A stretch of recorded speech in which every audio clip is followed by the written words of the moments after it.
नमस्कार दोस्तों, मेरा नाम है सौरभ और स्वागत है आपका मगध एजुकेशन में। महज 2 दिन पहले 23 जुलाई को हमारे वित्त मंत्री निर्मला सीतारमण जी के द्वारा पार्लियामेंट के अंदर मोदी सरकार के तीसरे कार्यकाल का पहला बजट पेश किया गया था दोस्तों। जिसके बाद से हमारे देश के अंदर जो मिडिल क्लास है, इन्वेस्टर वगैरह है, इनमें काफ़ी ज़्यादा आक्रोश देखने को मिल रहा है कि सरकार मानो कि जो टैक्स वसूलती है वो अमेरिका की तरह वसूलती है, लेकिन जो सर्विसेज प्रोवाइड करती है वो सूडान और सोमालिया की तरह करती है। लोगों का कहना है कि सरकार एक प्रकार का टैक्स टेररिज्म चला रही है दोस्तों, क्योंकि इतना ज़्यादा लोगों का यहाँ पे एक तरीके से जो सेविंग है वो काफ़ी कम हो जाता है। इनकम तो ठीक ठाक है, लेकिन टैक्स देने के बाद उनके घर में पहुँचता है काफ़ी कम पैसा यहाँ पे, जिसको लेकर यहाँ पे मिडिल क्लास में काफ़ी ज़्यादा आक्रोश भी देखने को मिला था। जो इंडस्ट्री लीडर वगैरह है, जो शेयर मार्केट के इन्वेस्टर और ट्रेडर है, इनमें भी काफ़ी ज़्यादा यहाँ पे आक्रोश देखने को मिल रहा है। लेकिन हम एक और पक्ष देखेंगे यहाँ पे और क्यों उनमें आक्रोश है। अगर जो आप ये पूरा डिटेल में देखना चाहते हो तो आप इस वीडियो के बाद जाकर उस वीडियो को देख लीजिएगा। इस वीडियो के डिस्क्रिप्शन में उसका आपको लिंक भी प्रोवाइड करा दिया जाएगा दोस्तों। लेकिन हम यहाँ पे एक दूसरा पक्ष भी देखते हैं यहाँ पे, जिस पर बहुतों का नजर नहीं गया है। वो ये है कि डिपार्टमेंट ऑफ टेलीकम्युनिकेशन को जो टोटल दोस्तों इस बजट में 1.28 लाख करोड़ दिया गया, उसमें अकेले बीएसएनएल को, भारत संचार निगम लिमिटेड को 82,916 करोड़ रुपए यहाँ पे दिए गए हैं दोस्तों, जो कि काफ़ी ज़्यादा यहाँ पे फायदेमंद है। क्योंकि आपने हाल के दिनों में जाना होगा कि कैसे यहाँ पे जब ये 3 जुलाई से यहाँ पे जो प्राइवेट टेलीकम्युनिकेशन कंपनी है दोस्तों, यहाँ पे जैसे कि जियो हो गया, एयरटेल हो गया, वीआई हो गया, वो किस प्रकार से यहाँ पे जो अपने डेटा टैरिफ को हाइक किए थे। उसके बाद यहाँ पे एक तरीके से कह लीजिए कि बहुत सारे जो यूज़र हैं वो जियो, एयरटेल और वीआई से यहाँ पे पोर्ट करा कर बीएसएनएल में जाने लगे थे यहाँ पे। और करीब नंबर बताया जा रहा है कि 2.5 लाख जो यहाँ पे सब्सक्राइबर जियो, एयरटेल और वीआई के थे वो यहाँ पे शिफ्ट हो चुके हैं, अपना नंबर को पोर्ट करा चुके हैं किसके अंदर, तो बीएसएनएल के अंदर करवा चुके हैं दोस्तों। क्योंकि जो जियो, एयरटेल वगैरह ने जो प्राइस हाइक किया है वो काफ़ी ज़्यादा कर लिया है, जो कि एक मिडिल क्लास के लिए काफ़ी ज़्यादा प्रॉब्लमेटिक हो सकता है दोस्तों। तो हमने देखेंगे यहाँ पे कि बीएसएनएल को जो इतना बजट एलोकेट किया गया है, आखिरकार यहाँ पे आगे आने वाले दिनों में जो बीएसएनएल है वो किस प्रकार से इंडिया के अंदर अपने आप को इस्टेब्लिश प्लेयर बना पाता है कि नहीं बना पाता है दोस्तों। और साथ में हम है ना और भी हम काफ़ी डिटेल से समझने की कोशिश करेंगे, क्योंकि कल ही के दिन यहाँ पे एक तरीके से कह लीजिए कि जो बीएसएनएल का एक एनुअल रिपोर्ट होता है वो भी जारी किया गया है, जिसमें इनका जो लॉसेस हो रहा था दोस्तों इस वर्ष काफ़ी कम भी हुआ है यहाँ पे। ये भी काफ़ी ज़्यादा यहाँ पे एक पॉजिटिव साइन देखने को मिल रहा है। लेकिन लोगों का एक और यहाँ पे आक्रोश ये था कि कहने को तो ये यूनियन बजट है, कहने को तो ये पूरे देश का बजट है, लेकिन किस प्रकार से सरकार यहाँ पे डर्टी पॉलिटिक्स चलती है अपने वोट बैंक पॉलिटिक्स के लिए। यहाँ पे महज केवल 2 ही राज्य को, एक आंध्र प्रदेश को और एक बिहार को। आंध्र प्रदेश को टोटल 15,000 करोड़ रुपया, वहीं बिहार को 26,000 करोड़ रुपया, क्योंकि इस प्रकार जो सरकार है वो एक गठबंधन की सरकार है यहाँ पे। और बीजेपी को किसका साथ मिला है, टीडीपी का, यानी कि चंद्रबाबू नायडू का यहाँ पे गठबंधन एक तरीके से साथ मिला है, और साथ में नीतीश कुमार के जदयू का साथ मिला है यहाँ पे दोस्तों। इसलिए बिहार को विशेष राज्य का दर्जा तो नहीं दिया गया, लेकिन यहाँ पे ट्रांसपोर्ट वगैरह हो गया या फिर जो इंफ्रास्ट्रक्चर प्रोजेक्ट के लिए 26,000 करोड़ रुपया एलोकेट किया गया है। वो एक अलग बात यहाँ पे कि यहाँ पे जो कॉन्ट्रैक्टर वगैरह होते हैं, जो बिल्डर वगैरह होते हैं, वो भारी करप्शन करते हैं और जो पुल बनता है महज 2-3 महीनों के अंदर अंदर ही गिर जाता है दोस्तों। इसलिए देश के जो यहाँ पे मिडिल क्लास है उनमें काफ़ी ज़्यादा आक्रोश ये देखने को मिल रहा है कि एक ऐसे राज्य को आप इतना ज़्यादा बजट एलोकेट किए हो और एक ऐसे प्रोजेक्ट पे, जो प्रोजेक्ट यहाँ पे तैयार होता है लेकिन महज टिक नहीं पाता है यहाँ पे, है ना। और साथ में जो हमारा टैक्स था, यानी कि अगर जो हम short term capital gain tax की बात करें या लॉन्ग टर्म कैपिटल टैक्स की बात करें यहाँ पे, है ना, जो शेयर मार्केट वाले वो समझ रहे होंगे यहाँ पे, तो उनमें भी काफ़ी ज़्यादा इजाफा देखने को मिला है। शॉर्ट टर्म पे 15% जो पहले टैक्स लगता था उसको 20% कर दिया गया है दोस्तों। और साथ में जो यहाँ पे long term capital gain tax पे जो पहले 10% लगता था उसको 12.5% कर दिया गया है। जबकि यहाँ पे जो इन्वेस्टर यहाँ पे है, जो यहाँ पे मार्केट एक्सपर्ट है, उनका ऐसा अनुमान था कि सरकार इस बार के बजट में यहाँ पे जो long term capital gain tax है उसको यहाँ पे नील कर देगी, यानी कि पूरी तरह से एबॉलिश कर देगी। लेकिन सरकार उल्टे इसको और बढ़ा दी है दोस्तों। इसलिए काफ़ी ज़्यादा यहाँ पे प्रॉब्लमेटिक है ना, एक तरीके से जो काफ़ी लोग हैं इनमें एक आक्रोश देखने को मिल रहा है। लेकिन इसका पॉजिटिव साइड हम देखेंगे बीएसएनएल के रूप में यहाँ पे, है ना, क्योंकि जो प्राइवेट प्लेयर की जो यहाँ पे टेलीकम्युनिकेशन कंपनियां हैं वो यहाँ पे किस प्रकार से मनमानी कर रही है। ये 3 जुलाई को आपने देखा ही होगा कि हर एक कह लीजिए कि प्लान पे इनका 50-100 रुपये यहाँ पे बढ़ा दिया गया है, और ये बात कर रहे हैं कि आगे और ज़्यादा यहाँ पे बढ़ाएंगे। ऐसे में काफ़ी ज़रूरी हो जाता है कि भारत सरकार की एक टेलीकम्युनिकेशन कंपनी, यानी कि स्टेट ओन्ड टेलीकम्युनिकेशन कंपनी को इन प्राइवेट प्लेयर के कंपटीशन में अपने स्थिति को काफ़ी ज़्यादा मजबूत बनाना पड़ेगा, अपने आप को एक एस्टैब्लिश प्लेयर बनाना पड़ेगा दोस्तों। क्योंकि आप जानकर चौंक जाओगे कि नॉर्थ ईस्ट का जो पूरा स्टेट यहाँ पे, वहाँ पे प्राइवेट कंपनी है जो यहाँ पे एक तरीके से प्रॉफिट को ध्यान में रखते हुए वो अपना टावर वहाँ पे लगाते ही नहीं है दोस्तों। इसलिए काफ़ी ज़रूरी हो जाता है कि वैसे इलाके में BSNL का जो नेटवर्क कनेक्टिविटी है वो काफ़ी मजबूत हो सके, ताकि वहाँ के लोग भी यहाँ पे जो रूरल जो यहाँ पे लोग हैं उनको फ़ायदा पहुँचाया जा सके। आप देख सकते हो बाकायदा जो बजट 2023 में टोटल यहाँ पे डिपार्टमेंट ऑफ टेली कम्युनिकेशन को 1.28 लाख करोड़ का बजट एलोकेट किया गया था। उसमें से अकेले यहाँ पे BSNL को कितना दिया गया है दोस्तों, 83,916 करोड़ रुपया दिया गया है यहाँ पे, ताकि यहाँ पे BSNL तरीके से अपना जो 4G टावर है इसका नंबर काफ़ी ज़्यादा बढ़ा सके और आगे आने वाले दिनों में यहाँ पे अपग्रेड करके 5G के अंदर भी यहाँ पे जा सके दोस्तों यहाँ पे, है ना। और आपने जाना है यहाँ पे कि जो इस बार का इनका एनुअल रिपोर्ट आया है उसमें इनका जो लॉसेस है वो भी काफ़ी ज़्यादा घटा है। लेकिन आप यहाँ पे तस्वीर में एक और देख रहे होंगे MTNL। तो आपको बता दें यहाँ पे कि जो स्टेट ऑन टेली कम्युनिकेशन का सर्विस है वो पूरे देश में तो BSNL के नाम से दिया जाता है यहाँ पे, लेकिन अगर जो हम दिल्ली और मुंबई की बात करें तो BSNL नहीं चलता है, वहाँ पे MTNL चलता है दोस्तों यहाँ पे, है ना। इसलिए आपको इस पर भी यहाँ पे नज़र बनाना पड़ेगा यहाँ पे। चलिए अब यहाँ पे हम एक्सप्लेन करते हैं। In the union budget for the financial year 2024-25 1.28 lakh crore was allocated for telecom project and public sector firm under the telecom industry यहाँ पे, है ना। तो आपने जाना है यहाँ पे कि जो टेली कम्युनिकेशन जो इंडस्ट्री है पूरा तरीके से, है ना, उस पर खर्च करने के लिए और अलग अलग पब्लिक सेक्टर फर्म पे खर्च करने के लिए, है ना, जो डिपार्टमेंट ऑफ यहाँ पे टेली कम्युनिकेशन है उसको इस यूनियन बजट में कितना बजट एलोकेट किया गया, 1.28 लाख करोड़ किया गया दोस्तों। ऑफ द टोटल एलोकेशन यानी कि आउट ऑफ 1.28 लाख करोड़ में से the majority of fund have been remark for BSNL and MTNL related expense. आप देख सकते हो कि बहुत बड़ा जो यहाँ पे शेयर है डिपार्टमेंट ऑफ टेली कम्युनिकेशन का बजट के तौर पर यहाँ पे, उसमें से बहुत बड़ा चंक MTNL और साथ में यहाँ पे BSNL पे खर्च किया जाएगा दोस्तों। अगर जो BSNL की बात करें अर्थात भारत संचार निगम लिमिटेड, तो वो 82,916 करोड़ रुपये यहाँ पे प्राप्त करेगा, ताकि यहाँ पे BSNL का जो टेक्नोलॉजी है उसको अपग्रेड किया जा सके यहाँ पे, और इनका जो पूरा टावर वगैरह का इस तरीके से है उसको एक बार फिर से रीस्ट्रक्चर किया जा सके, ताकि जो अभी प्रॉब्लम फेस करते हो या यहाँ पे BSNL के सिम के रूप में कि कभी नेटवर्क इशू आ गया, वो ऐसा आगे आने वाले दिनों में नहीं हो। इसके लिए इसका जो टेक्नोलॉजी है उसको काफ़ी ज़्यादा अपग्रेड करने की ज़रूरत है। और साथ में जो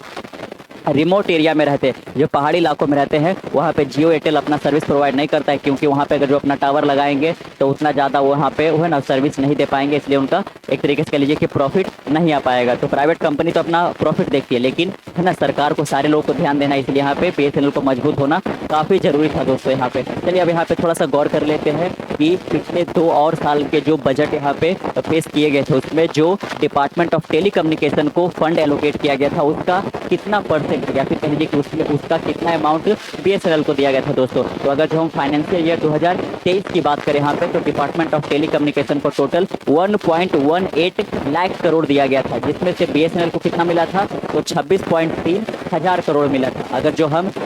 लास्ट ईयर की बात करें यहाँ पे फाइनेंशियल ईयर 2024 का, तो टोटल यहाँ पे जो डिपार्टमेंट ऑफ टेली कम्युनिकेशन को दिया गया था 97,579 करोड़ रुपया दिया गया था। उसमें से दोस्तों BSNL को कितना मिला था, तो 52.9 हजार करोड़ रुपया। लेकिन इस वर्ष का यहाँ पे जो बजट पेश किया गया है अर्थात फाइनेंशियल ईयर 2025 का, उसमें डिपार्टमेंट ऑफ टेली कम्युनिकेशन को आपने जाना कि टोटल कितना दिया गया है, 1.28 लाख करोड़ दिया गया है। और आप देख सकते हो कि सबसे ज़्यादा यहाँ पे इसी वर्ष दिया जा रहा है BSNL को 82.9 लाख करोड़, 9,000 करोड़ रुपये। यहाँ पे देख सकते हो 1.28 का बहुत करीब यहाँ पे है, यानी कि अधिकांश पैसा किसको दिया जा रहा है इस बार, तो BSNL को दिया जा रहा है यहाँ पे, है ना। चलिए अब यहाँ पे और देख सकते हो कि जो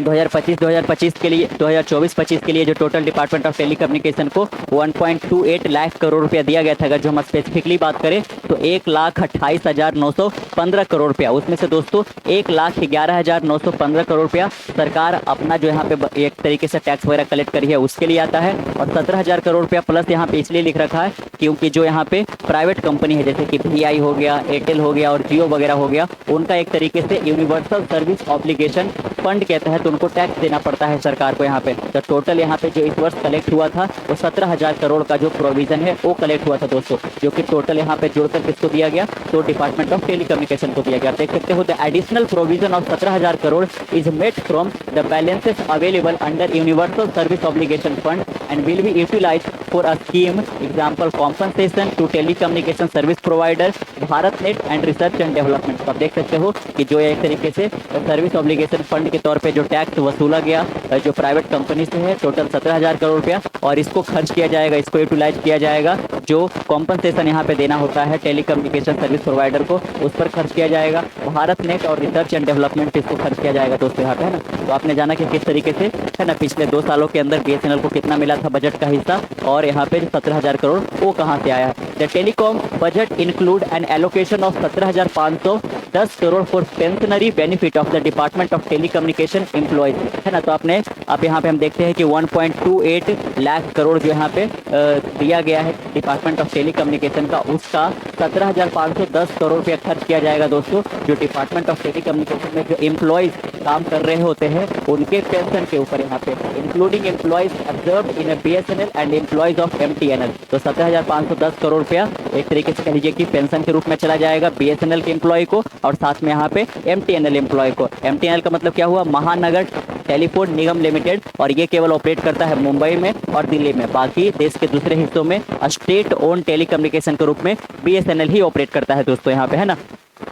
तो अगर जो हम MTNL की बात करें तो ये इफेक्टिव कब हुआ था, 1 अप्रैल 2014 से इफेक्टिव हुआ था। उसके पहले पूरे देश में सिर्फ और सिर्फ BSNL हुआ करता था, लेकिन 1 अप्रैल 2014 से मुंबई और दिल्ली को एक तरीके से महानगर के रूप में ध्यान रखते हुए यहाँ पे वो अलग बनाया गया यहाँ पे, है ना। अप टू इतना crore has been allocated for payment of principal amount of FTMNL bond यहाँ पे, है ना। तो यहाँ पे हम समझते हैं कि जैसे कि कोई सरकारी कंपनी होता है वो अपना एक तरीके से कह लीजिए कि बॉन्ड इशू करता है ताकि वो पैसा इकट्ठा कर सके दोस्तों, है ना। तो रुपया जुटाने के लिए वो एक तरीके से बॉन्ड इशू करता है, और उस बॉन्ड इशू करने के बाद यहाँ पे सरकार को लगातार, है ना, मंथली या फिर एनुअली इंटरेस्ट पे करना पड़ता है। लेकिन एक बार जब बॉन्ड वो मैच्योर हो जाता है तो उसके बाद यहाँ पे प्रिंसिपल अमाउंट सहित यहाँ पे चुकाना पड़ता है। तो MTNL के जो बॉन्ड इशू किए गए थे यहाँ पे, उसका जो मेच्योरिटी पीरियड है वो पहुँच चुका है, और इसलिए सरकार को यहाँ पे अब प्रिंसिपल अमाउंट के साथ यहाँ पे जो ब्याज वगैरह है उसको अब देना पड़ेगा, जिन लोगों ने भी सरकार के इस MTNL के बॉन्ड को खरीदा था। तो टोटल इसका जो अमाउंट है दोस्तों वो 36,068.97 यहाँ पे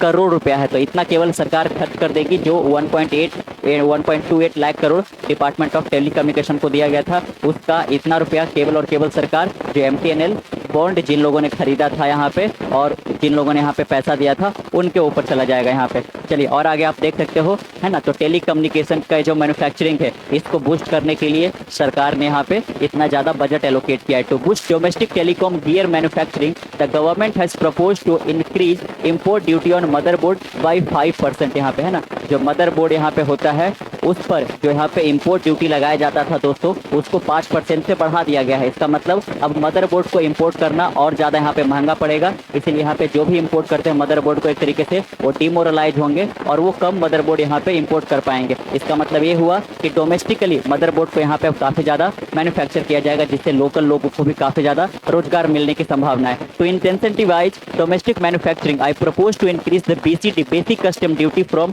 10% to 15% on PCBA printed circuit board assembly. तो यहाँ पे जो मदरबोर्ड है उसी को प्रिंटेड सर्किट बोर्ड असेंबली बुलाया जा रहा है। पहले इस पर इम्पोर्ट ड्यूटी 10% का लगाया जाता था, लेकिन अब यहाँ पे 15% कर दिया गया है, जिसके कारण क्या होगा कि इम्पोर्ट अब कम होगा, लेकिन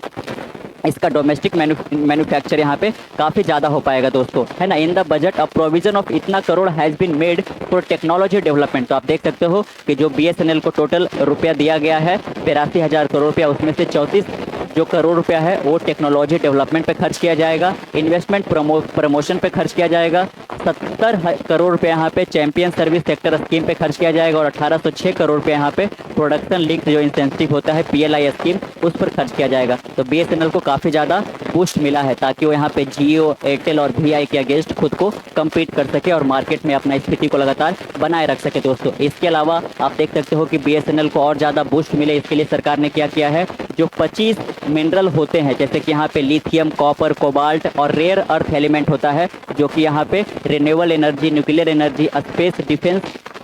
के सेक्टर के अलावा यहाँ पे टेलीकम्युनिकेशन जो यहाँ पे सेक्टर है उसमें इन मिनरल्स का काफ़ी ज़्यादा योगदान होता है, काफ़ी ज़्यादा इसका यूज किया जाता है। इसीलिए ये सब जो मिनरल्स है उस पर भी यहाँ पे एक तरीके से कह लीजिए कि सरकार काफ़ी ज़्यादा खर्च करेगी यहाँ पे, ताकि इनको विदेशों से मंगाया जा सके यहाँ पे और देश के अंदर, है ना, एक तरीके से मैन्युफैक्चर किया जा सके।